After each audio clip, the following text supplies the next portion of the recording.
ஒரு குறிப்பிட்ட அசலானது 8% வட்டி விதத்தில் எத்தனை ஆண்டுகளில் 3 மடங்காக மாறும்? ரொம்ப ரொம்ப ஈஸியான கொஸ்டின். நம்ம ஃபர்ஸ்ட் பார்த்த கொஸ்டின் வந்து பார்த்தீங்கன்னா, ஆண்டுகள் கொடுத்து வட்டி வீதம் கேட்டாங்க. இங்க என்ன பண்றாங்க? வட்டி வீதம் கொடுத்து ஆண்டு கேட்கறாங்க.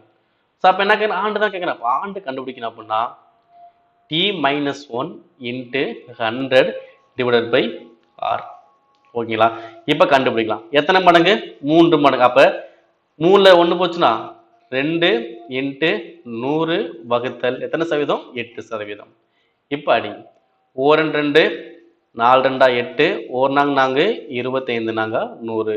அப்ப எனக்கு எத்தனை ஆண்டுகள் ஆகும்? 25 ஆண்டுகள் ஆகும். ஓகே, ஃபார்முலா எழுதி வச்சுக்கோங்க. அதை அப்படியே அப்ளை பண்ணி உங்க ஆன்சர் வருது. நம்ம சொன்ன ஷார்ட்கட் படி என்ன வரும்? 3 மடங்கு என்ன பண்ணும்? 3 மடங்குன்னா 200 பை 8. 200 பை 8 அடிச்சாலும் வரும் 25 ஆண்டுகள் ஆகும். ஓகேங்களா? ஸோ ஃபார்முலா படி ஆன்சர் பண்ணுங்க. ஷார்ட்கட் படியும் ஆன்சர் பண்ணி தெரிஞ்சு வச்சுக்கோங்க.